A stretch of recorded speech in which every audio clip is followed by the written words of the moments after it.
This is Wendy Halley, and you're listening to Lucid Cafe.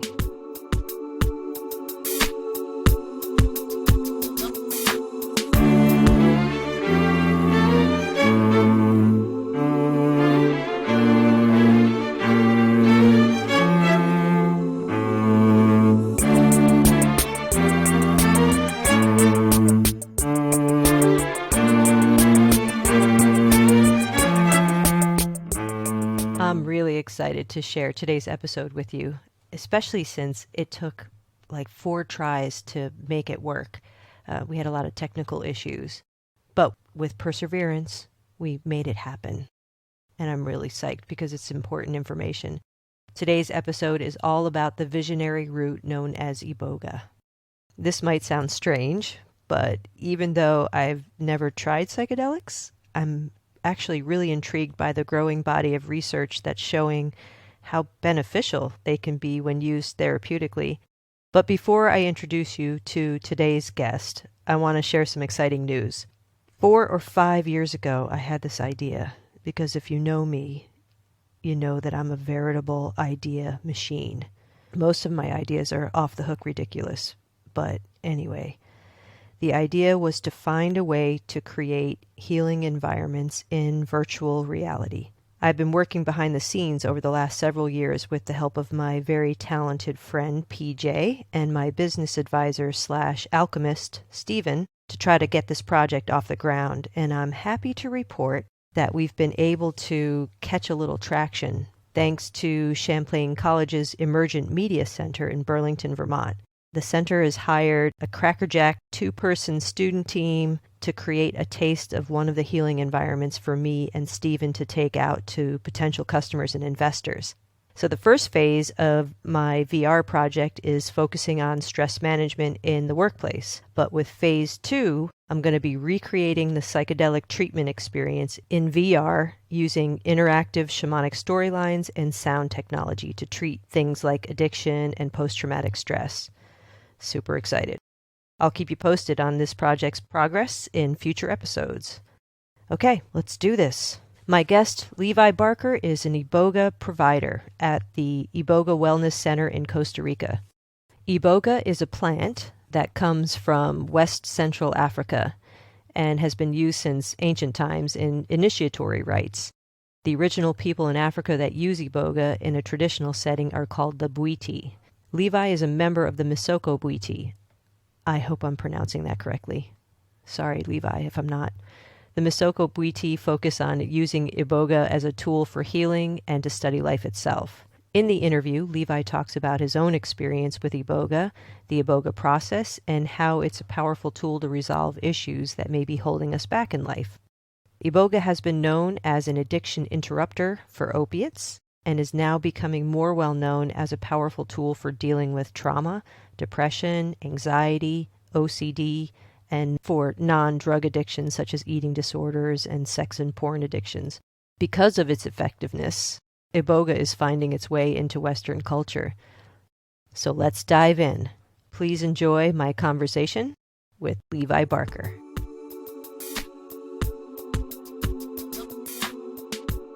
Levi, thank you for coming on the podcast. Thank you. Really glad you're here. I'm curious about Iboga. I had heard about it. I had read about it a little bit, but I don't feel like I know anything about it. And I don't know if many people in this country know much about it because it originates from Africa. Is that correct? Yeah. Why don't you tell me a little bit about yourself, like what you're doing now? Yeah, absolutely. So I've been in Central America. I grew up in Central California till my early 20s. Moved to San Diego for a bit, and then I met my now wife in Nicaragua. So that was close to 11 years ago, and so I've been in Central America for the past 11 years, and was an entrepreneur and able to work from home out in the sticks in Nicaragua. I put up an internet tower with some rudimentary equipment to get a signal out there. When I first came down to Nicaragua, I had an opiate problem. And so this was a long process that I've been working through for probably 10 years. And there was some really low lows and some really parts where I was able to make it work and function even, while using opiates. And at one point I asked a really dear friend if there was anything that could help with that, because I was really time to leave it behind, and I just couldn't find that strength inside. And he told me about Iboga. And I remember the first time I heard that word Iboga that I knew there was something there for me. And so, one thing I'll say about Iboga is a lot of people hear about Iboga or Ibogaine due to opiate addicts using it physically, but this medicine really is here for anybody that's called to it with whatever they're going through in life. So it's not just about treating addiction. Correct. Yeah, not at all. It's for whatever we're dealing with. And what we see here is it's just very, very consistent in the results that it gives. Really the key for people working with this medicine. Well, I guess to build off that point, yeah. So I now, with the founder of Iboga Wellness Center, Gary Cook, and myself, run Iboga Wellness here in the Pacific Northwest of Costa Rica. And so we're at a beautiful ranch with, cows and horses and monkeys live on the property, with a beautiful river that flows behind the property. So 2 or 3 times per month, people come here to work on themselves, to get answers, to figure out their next direction in life, just for all sorts of different reasons that a lot of us Westerners deal with. So I've been dedicated myself to Iboga about 4 years ago, and I've been full-time in Iboga before that. And Gary, the founder of Iboga Wellness, and myself met at a place called Iboga House. And so Iboga House was another Iboga retreat center here in Costa Rica that was run by our teacher named Moginda Mikola. And so he's a 10th generation Bwiti shaman from Gabon. So here at Iboga Wellness, we follow a tradition called the Bwiti. And so the Bwiti is essentially somebody that uses Iboga to learn about life, to learn how to live life, how to approach life. So there's a whole tradition that flows from there about how just an approach of life, which, in a lot of these lessons you'll find in different traditions or even religions, they're just universal truths that are the truth. And so we would have read about a lot of them, but the way the Bwiti have put it together to really encompass just about every aspect of our life is just very, very valuable. And so whenever a person has Iboga typically teaches people the same things that we share with them about the tradition. Iboga is very, whenever you do get answers from it, it's very direct and applicable to your life. And it speaks in simple terms, so there's not a lot of confusion about what that message is. And so people come here to get answers on their life. Could be anything, whether a job or a spouse, or should they move, or how do they move past depression or anxiety or PSD. Definitely get a lot of veterans that come to work with this medicine. So yeah, I just love the work. Just very humbled to be in this position, to be able to go through this most special experience with people, and they're just really opening themselves up and looking forward to moving life. So yeah, just very, very appreciative of being able to work with this beautiful medicine that just heals people so consistently. And so yeah, that's the short version on myself. Thank you. So when you say when the plant teaches you, how do you perceive that teaching when you're under the influence of Iboga? Yeah, that's a good one to clarify, because the way we see it really is the plant is really just clearing things out of the way, things that we gather throughout our life, and kind of put a filter on truly connecting with ourselves. So different experiences, the way we think about things, how we perceive ourselves, all those things can kind of get piled on top of really connecting with our own, in the Bwiti we say our spirit, may call it your higher self. But So the bullshit goes away? yes, absolutely. It really does clear out a lot of the bullshit to really get to the core of the answers, and those answers are coming from us. We have all the answers already inside. It's just a matter of us accessing them. And so, the bullshit piles on top there, It sure does. and it can make it difficult. That's where we get confused about certain things, whereas the medicine just really helps us connect internally on a very deep level to that infinite wisdom and truth that's already inside of us. I love it. Are you saying that insights just kind of emerge out of the experience? Absolutely. So, yeah, at some point, the medicine works in stages. So the first time somebody has the medicine, is definitely going to go through and clean them physically. And depending on what people eat, how they live, how they treat themselves, once it does that, then it's going in and it's going to go to work mentally. Yeah, if you actually, I was just thinking about this the other day, but if you look at Iboga seeds, they actually look like little brains. Oh, really? Yeah. Yeah, they do all the crevices, but so it it's really is a mental tool. That's what we have to deal a lot with as humans, is really managing our own mind. So it's going to give us the truth and intuitions on things, and that those can come in different ways. Sometimes during a Iboga experience, we have people come in and have them prepare questions that they want answered about their life. So people will come with specific questions that they're looking to get answered. So whenever we do that, we do that through a guided journey process that was taught to us by our teacher, and is an old Bleedy technique of going in and actually connecting directly with your soul for those answers. So those answers can come in the form of verbal or audio directions. They could be presented to you as, a painting or some sort of illustration.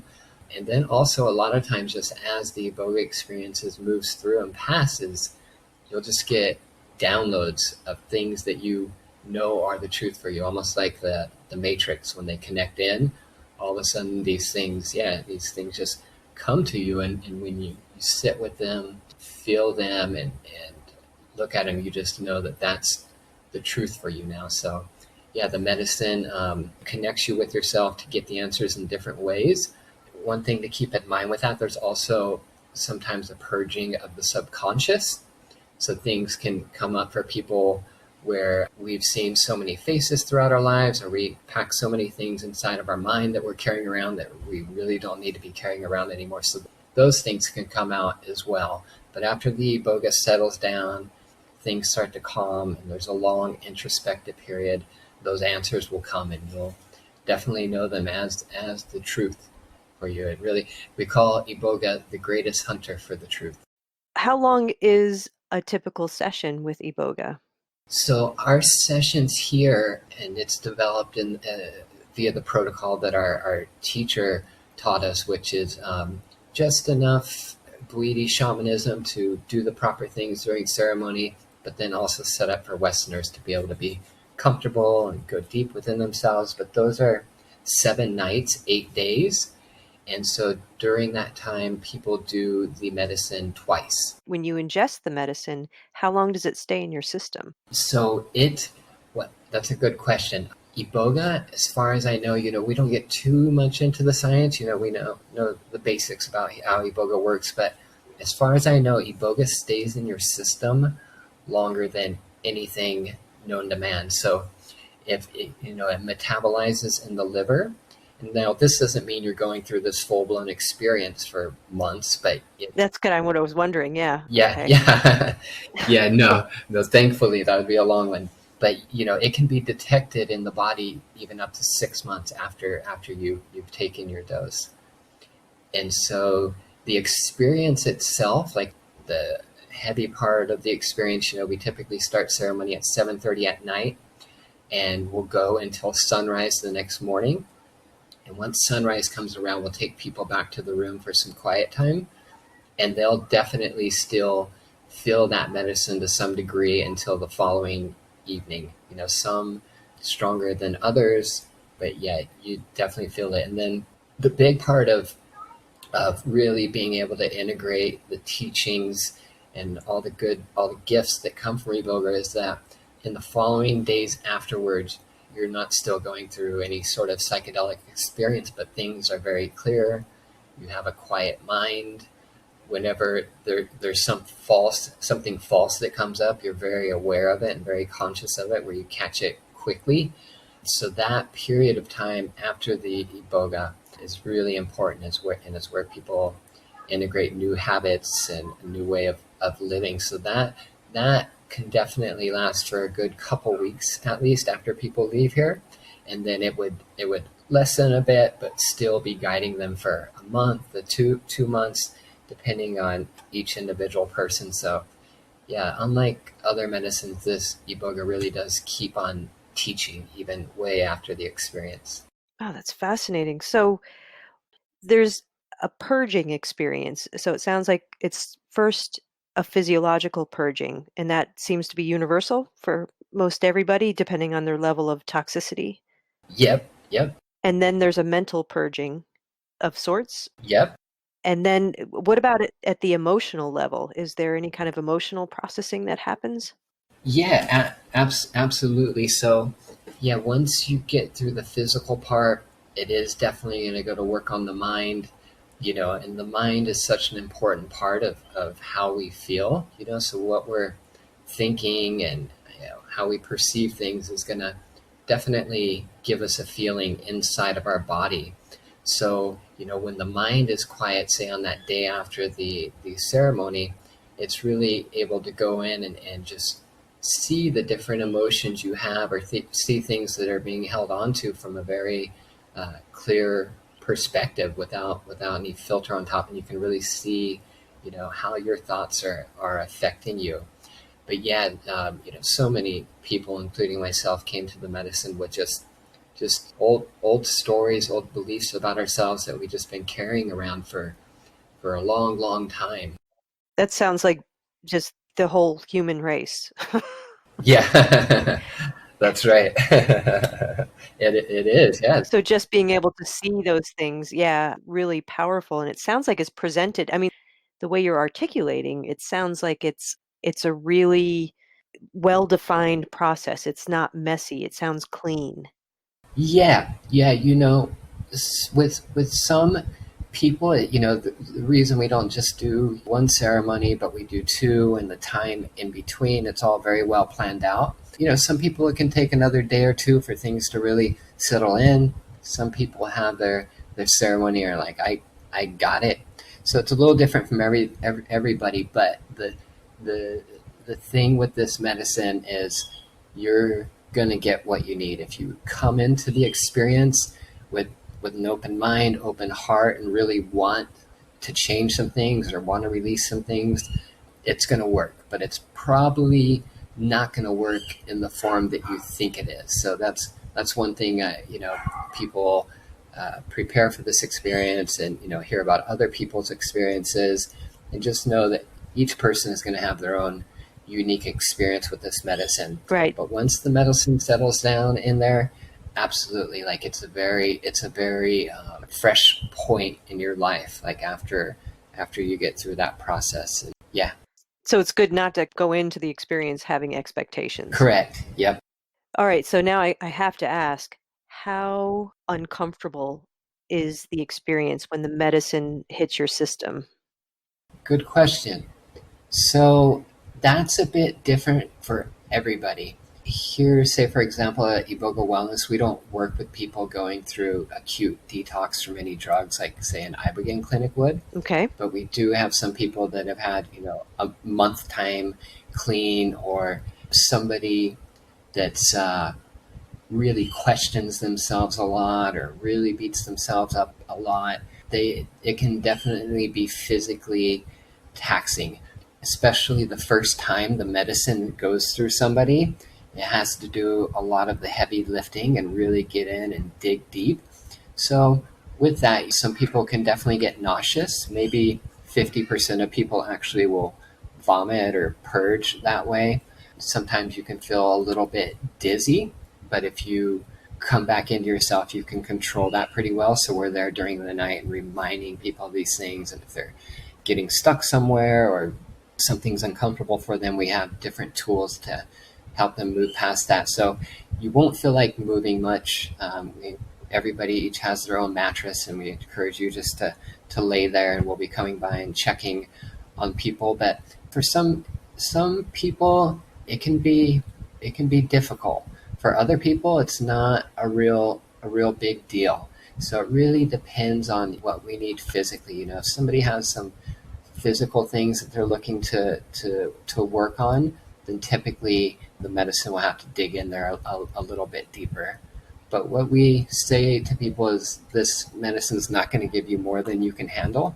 That's for sure. It's gonna do what it needs to do, but everybody will be able to handle it, and everybody has. All right. So, what about from a psychological perspective? Can the experience be really unsettling for folks? Like you were talking about, things from your subconscious will come up.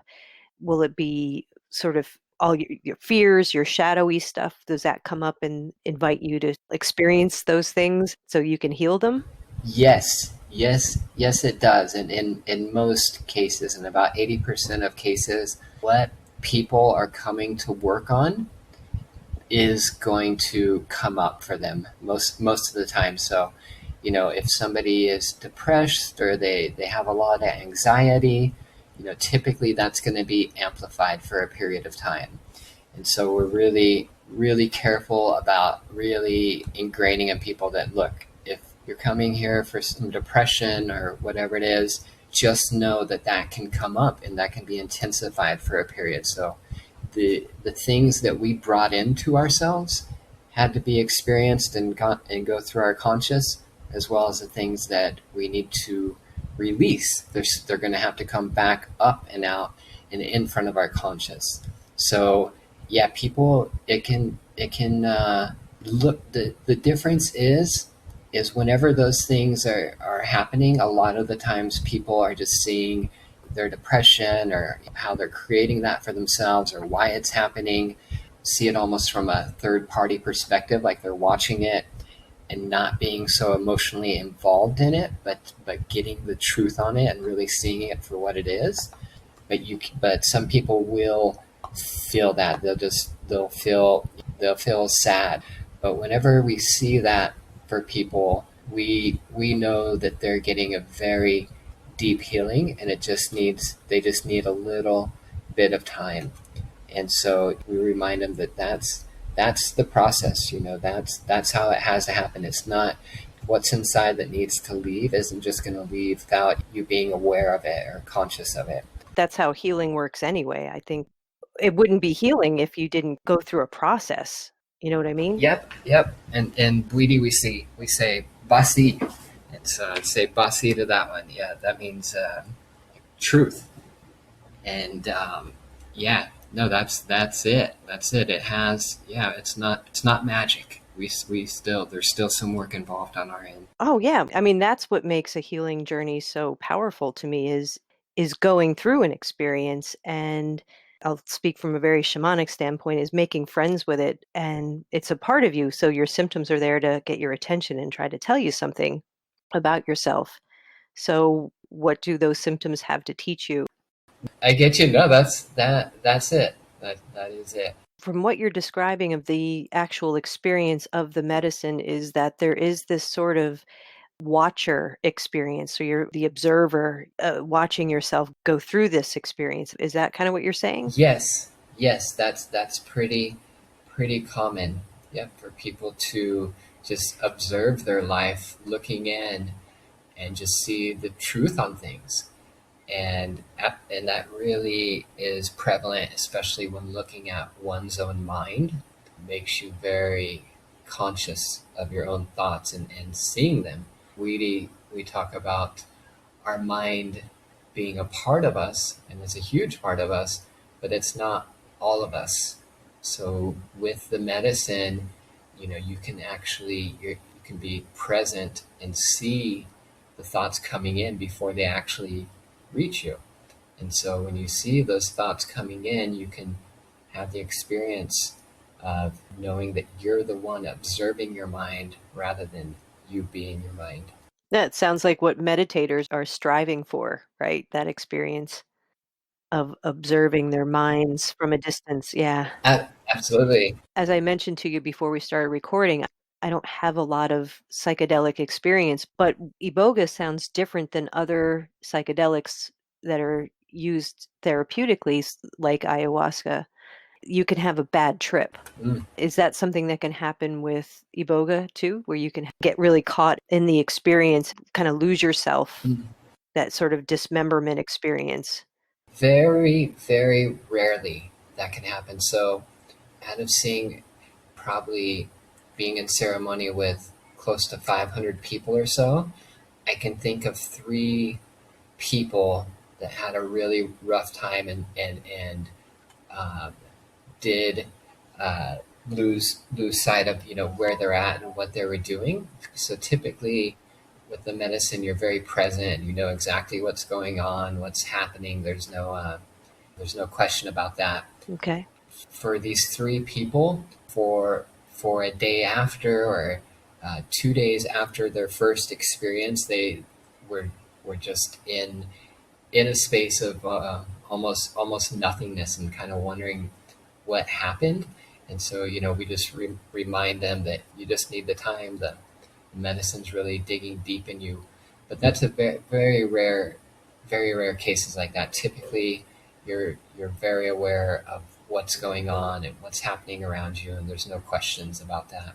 Ah, okay. It does sound very different from what I've heard of other psychedelic plant medicines. Yeah, on that point, real quick, yeah, it is very different in that way. The medicine is a very present medicine, and if there's been some examples given. If you think of Iboga, the medicine's coming from the roots, so it's going down into the ground. So the medicine really has to go is about going deeper within ourselves, whereas something like ayahuasca is a vine growing up to the sky where other worlds and the cosmos. So yeah, it is very different, Iboga, in the way that you stay here on Earth and present, whereas other medicines can definitely take you outside of yourself. I love that. That makes perfect sense. Because I was just going to ask you what part of the plant is used with Iboga medicine, and you just answered it. You said it's the root. Yes, so yep, specifically the root bark. So the second layer of skin on the roots, and yeah, so here we serve that in its natural form, just ground up into a powder and serve that off of a spoon. Then we also make an organic total alkaloid extract, which has all the properties of the plant itself, but is just a concentrated form. So you can start getting, if you have to have spoonful after spoonful of that root bark, it's not like a spoonful of honey, that's for sure. So it's a lot easier for people. So the plant itself is native to Africa. Yep. Are you able to grow it in Costa Rica? So there is, I know of a couple people growing some, but that's actually a project on the list for this year. And I have a really good friend that has some land in southern Costa Rica that is very very similar to Gabon, and so that should be going this year. Where we're at in northern Pacific Northwest of Costa Rica, it's gets a little too dry here during the dry months. We have a good 4.5, 5 months of a dry season here, so it needs to be really, really wet. But there is a lot more people as Iboga grows and more people realize that just what a powerful tool it is. There is more demand, so I know more people in Gabon, including our teacher, is have some plantations growing with the medicine. Oh, okay. So you end up having to probably ship it in then, I imagine. Yeah, yep. So I'm really curious about how you ended up finding your way to Iboga and and then how that translated into you becoming a practitioner of Iboga for others. Sure. So I have a really good friend that's um, really into plant medicine. And so when I was struggling with my opiate addiction, that was over about 10 years' time, a lot of ups and downs where, it started with pills after breaking my wrist. And and enjoying the feeling of being able to just dull everything out, my emotions and what was going on in my life, and learn to enjoy that. And once those ran out, started seeking them on the street. Like a majority of people that end up on heroin, don't go straight there. They go through the pills, and those stop working, and then you keep looking for stronger and stronger stuff. And so I had different ups and downs where I was able to have a job and was even an entrepreneur during the time, and there was other times I was living in my van and just sleeping on the property where I worked, and would wake up and give myself a water spigot, rinse out and be the first one at work each morning. And so, eventually I knew it was time to quit, and I had quit many times before, but that may last anywhere from a month to 4 or 5 months, never longer than that. So I asked this friend at the time if he knew of anything that would help. I just knew he knew a lot about herbs and Chinese medicine, and he was into ayahuasca back then, and he said Iboga. And so when I heard that word Iboga, I definitely got a a vibration to my soul where I knew there was something there for me. And he actually had some, and so he sent it to me.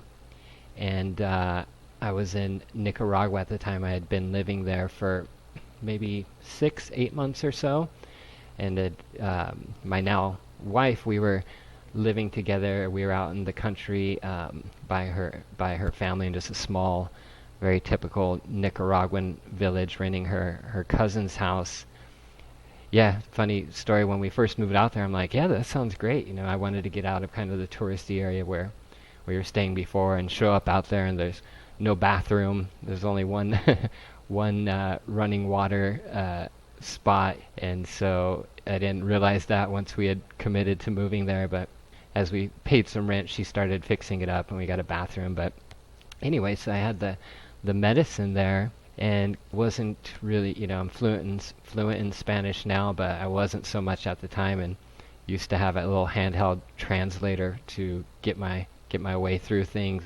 So I explained to my girlfriend, now wife at the time, kind of what was going on, and they don't understand opiate problems so much in Latin America unless it's in a city. And I started taking the medicine and got a couple spoonfuls down, and knew I wasn't going to be able to get any more that way, so went to the store and got some vitamins and cleared those out and capped up the capsules. And so my friend had sent me 50 grams of root bark and was telling me to down it all.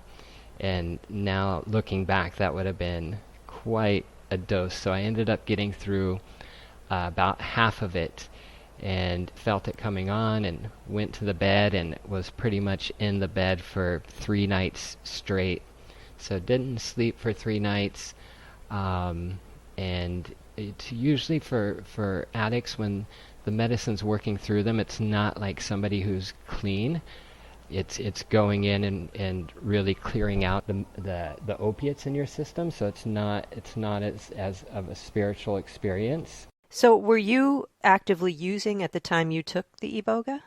Yeah, until I think I had my last, at that time I was taking some different pills. So I'd gone through big up and down from heroin to stronger pills, and got myself down to some Vicodin, okay, or Percocet at the time. And so took the last dose that morning, and then maybe around 7 p.m. that night, when the withdrawal started setting in, is when I started taking it. So is the Iboga supposed to help with the withdrawal symptoms in addition to helping you change your perspective? Absolutely, yes. So Iboga is the only thing on earth that we're aware of that will actually really get rid of 80, 90, even 95% of any physical withdrawal symptoms.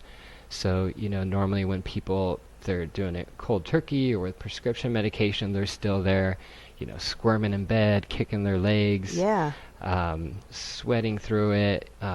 So it really eliminates a lot a lot of that. Like it's night and day.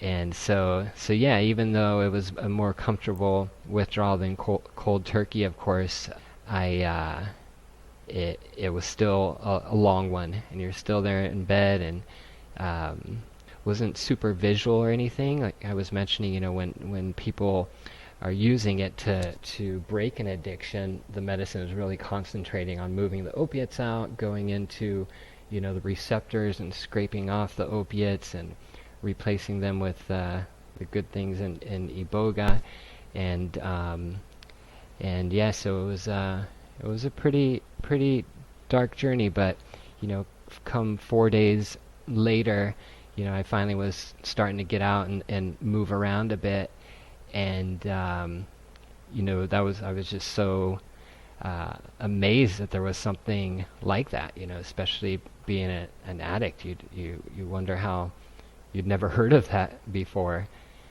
And so I was clean, but that didn't, that experience with Iboga really didn't dig in to who I was and how I got here, and it was just more concerned with getting me physically clean. So that's the first focus of the experience, was to just get the opiates out of your system. Yeah. So it wasn't a very insightful, or it was, I mean, those 3 days you had dosed yourself. I'm curious, did you continue the dosages throughout those 3 days, or did you just take a huge dose up front and then it just played out over 3 days? Yeah, took a big dose at once, and then yeah, it lasted those 3 days. You said you didn't even take the dose that your friend had suggested? No, yeah, I took about half of that, so I had somewhere between 25, maybe 30 grams of the root bark out of 50. Is that a typical dose for somebody coming to your center? Everybody is different with how they respond to the medicine and their tolerance to it. So that would probably be quite a bit for somebody coming here. I'm sure there's definitely been people that have gotten a dose like that, but probably not quite that much. Typically if people are clean, they don't need as much of the medicine to go deep into their experience and get what they came to do. Do you have a requirement that people coming to your center in Costa Rica, that they be clean for a certain amount of time, or can they come and they're still using? About 4 years ago, we stopped doing detox work. It just got too hairy. We had a doctor at the time, which was great, but as the synthetic opiates came out, more Suboxone, that stuff's just a lot harder to get out of an addict system than, say, something like heroin or Percocet or morphine, especially, the maintenance drugs for addicts like methadone and Suboxone. Yeah.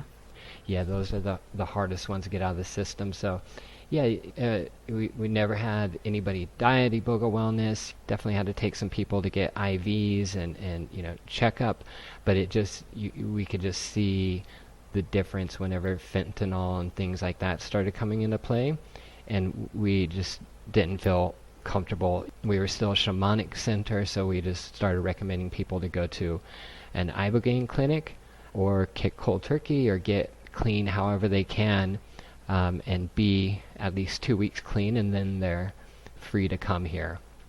So we do get quite a people that have done a traditional rehab or just came from an Ibogaine clinic, and then they come here and dig more into the whys and what's happening in their life, and that works really well. However they get clean, if they're clean coming in, then the medicine can really go and do the psycho-spiritual work for them.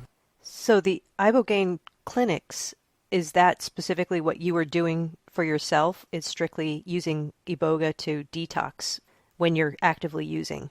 Yeah, that's mainly what they're set up for. There's some that do a version of a psycho-spiritual experience with, lower doses.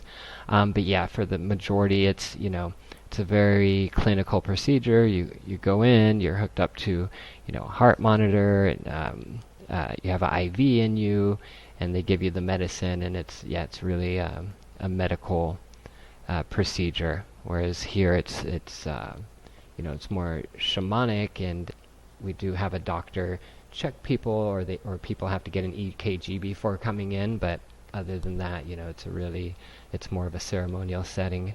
Gotcha. All right. So looking back on your 3-day experience, your very initial experience, are you glad you went through it in that way, or do you wish that you would have gone to a clinic or had some supervision or?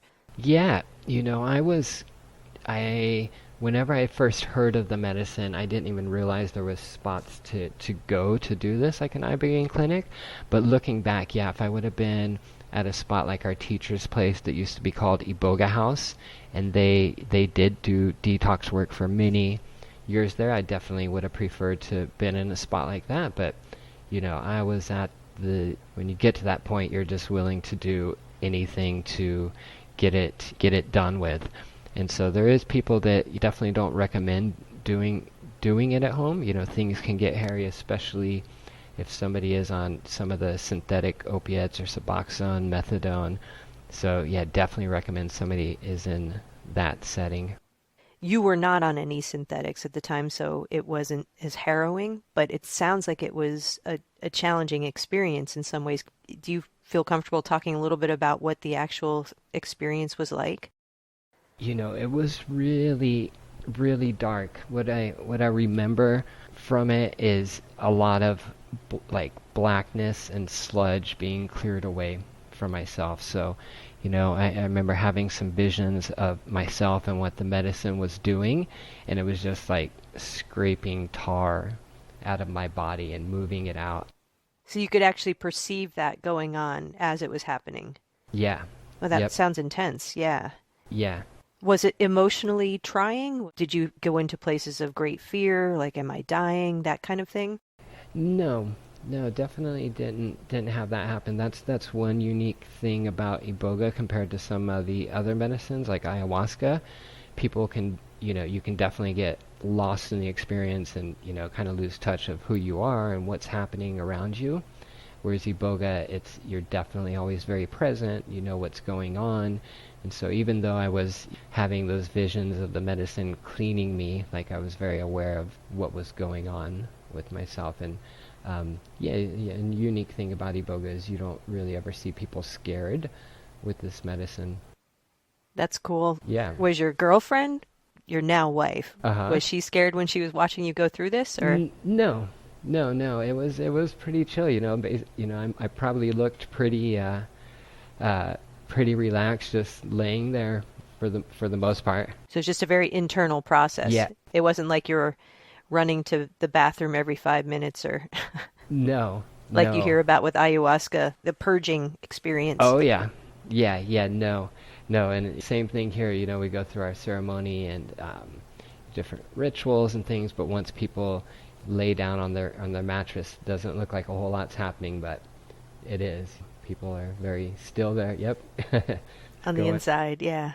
So, okay, going back to your 3-day experience, you come out of the Iboga experience and you no longer crave opiates? Correct. Yeah. Yeah. It came out of the experience, and that's what really boggled me. Anytime I had kicked before, it wasn't too long after where here it comes. And any addict will tell you how persistent that can be, where it just can really overtake your whole mind and being until you go do it again.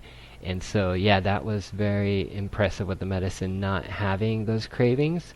So I didn't have cravings, but all of a sudden, especially with opiate addicts, it's almost like their emotional growth is stunted for many years. And so I had been numbing these emotions for the last 10 years. So you were addicted for 10 years. That was Yeah, on it. the period of time you were using? Yep, on and off, but more on for sure. Okay. Yep. Yeah, I don't think I knew how long you had actually been using. I thought you said 10 years since you had been using. Yeah, no, for 10 years, so from my early 20s to early 30s. Gotcha. That's a long time, huh? To be struggling with an addiction like Oh that. yeah. Oh yeah. Yeah, no, and it's yeah. I'm just glad it didn't follow me around for all my life, because it certainly does for a lot of people. I can't even imagine. Yeah. I went through that experience really raw. All of a sudden started feeling emotions again, and so that's a whole new process. Meaning the numbness had worn off, and now all the shit that you had been pushing down with the drugs, that was all erupting to the surface. Absolutely. Absolutely. And not really, Okay. not feeling good about myself and who I was. And, luckily I never had to steal or anything like that to support my habit, but still put my parents through a lot. And so, yeah, just not being real happy with myself. And so that lasted about a year and a half. And then that same friend that had sent me the Iboga originally went to Iboga House, where our teacher used to have his center. And so he was going to show my teacher how to make total alkaloid extract. So he was telling him, if you're going to work with addicts, it's very difficult to get spoonful after spoonful of this root bark down because their stomachs are already in bad shape. And so total alkaloid extract is essentially all the same properties of the Iboga plant, but just in a concentrated form. It's a very just simple process with vinegar. And so he was going to show him that, and he knew I was in Nicaragua. My teacher was in Costa Rica, so I went down and helped them with that process because they were making a very large batch of it, had to have been at least 9-10 kilos of the medicine that we were making. And so I got to know our teacher from there, and he knew I had had Iboga, and I think he was pretty impressed that I went through the experience at home. And I was doing internet marketing at the time, and he was just getting rolling with his center. And so I offered to help market him. And at first we kind of traded where I would do some ceremonies there, and my wife actually had her first experience there. And within 8 months or so, his center just really blew up, where there was just a lot of people coming down, getting a lot of very deep healing. And so at that point, I heard there was people training to work with the medicine. So I didn't even know that was an option or available. And when I heard that, like I had mentioned with my first Iboga experience, I knew I wanted to be involved with this something so powerful in some way. And so I started coming down several times per year and spending time with him and just being around ceremony. And you start off very simple, so him just showing me the simplest aspects, like how to put a candle down properly, how to make the fire for the ceremony, and just started growing from there over about 4 or 5 years' time.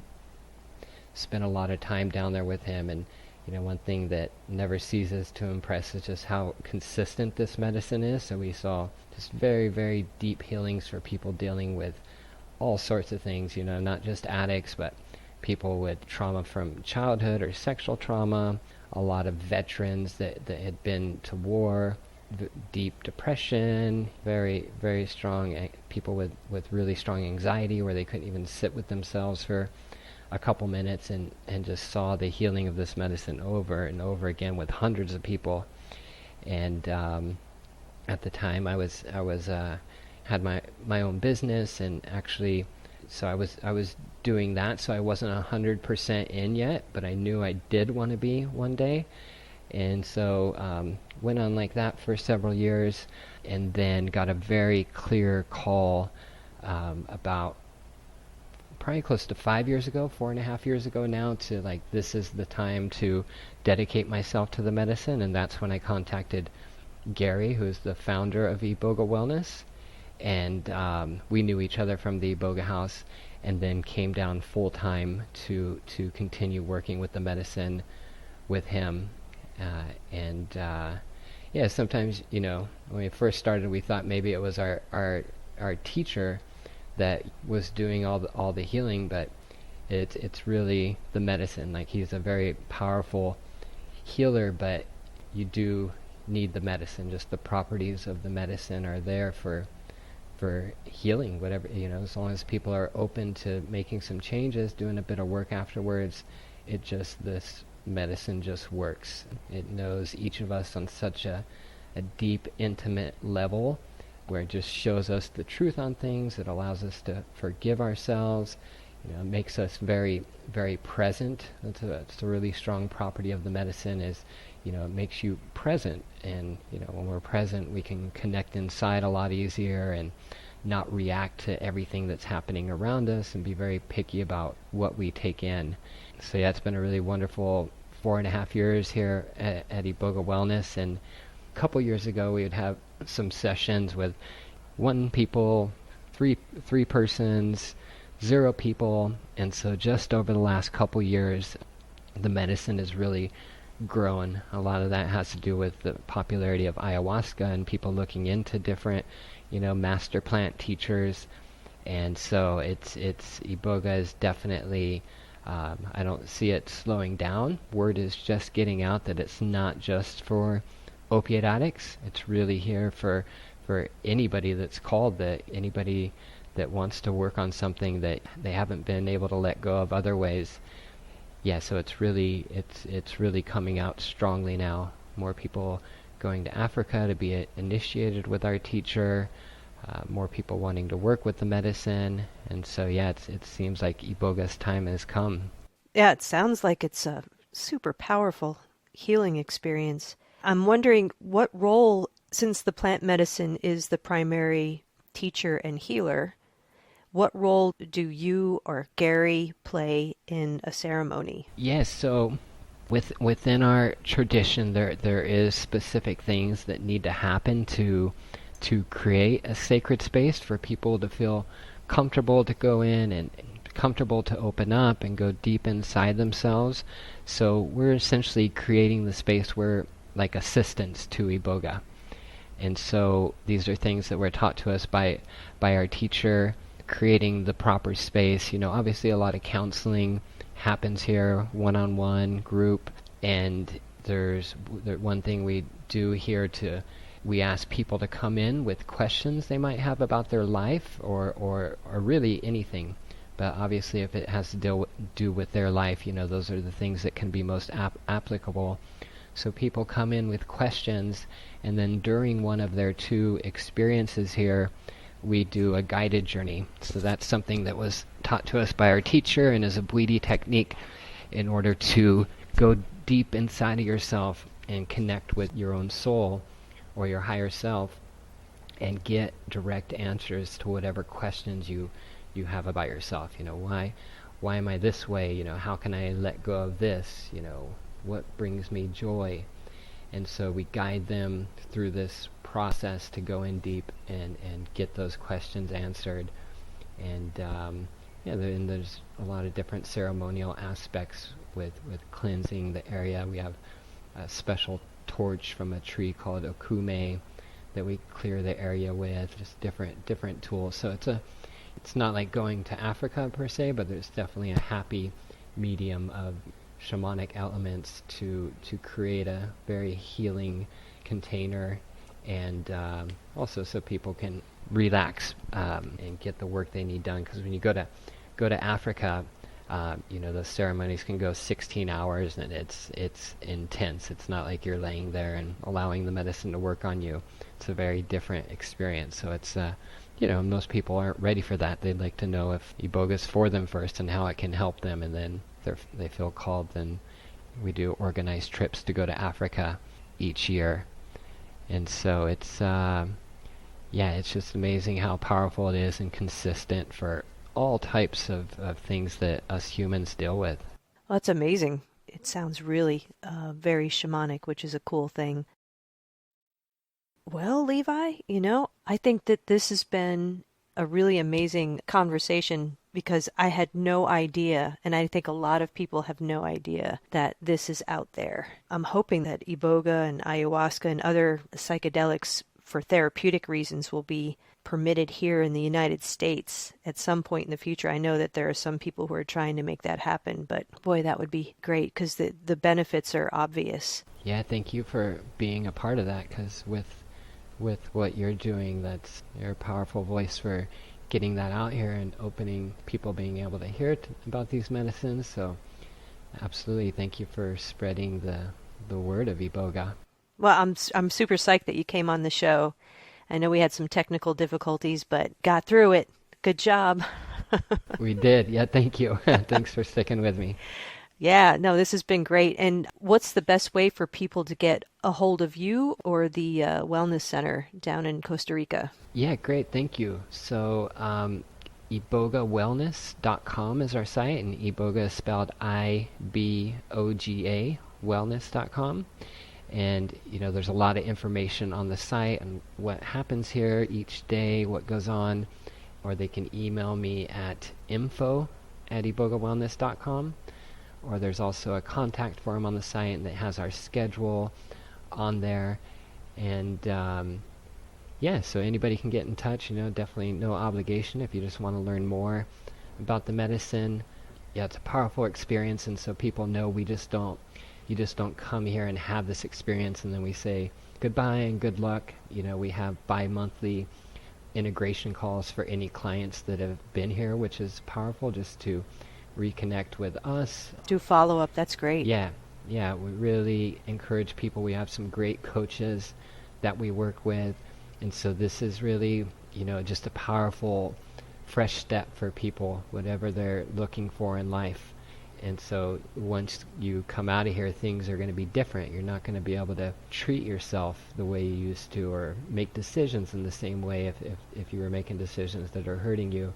And so, definitely want to support people through that process. And what we see is people in 6 months, a year's time, have just totally changed their life. It's so amazing to see. And so, we really honor and respect anybody that wants to come work with this medicine. So we just want to share it with people. It's done so much for our lives. And, we just want, a lot of people need healing out there. Yes, indeed. That's what we're here for. All right. I'll include the links to the site and your email address in the show notes. And I just want to thank you very much, Levi, for coming on the show and for not just sharing information about Iboga, but sharing information about your own journey to Iboga. It's really powerful. And I think it's important to know that you're not just, I was just going to make a hair club for men joke. You're not just an Iboga spokesperson, but you're an Iboga user. Yep. Yeah, thanks for laughing. That wasn't very good. I like it. Oh, I liked it. So intriguing. If I were to try a psychedelic, I'm thinking Iboga would be the one I would try. If you would like more information about the Iboga Wellness Center and its psycho-spiritual program, please visit ibogawellness.com. Thank you so much for listening. If you enjoyed this episode, please consider supporting Lucid Cafe by giving it a positive review or helping to spread the word by letting others know about the show. Or you can become a sponsor with a one-time or monthly donation by following the link in the show notes or on the podcast page of my website. Until next time, adios, amigos.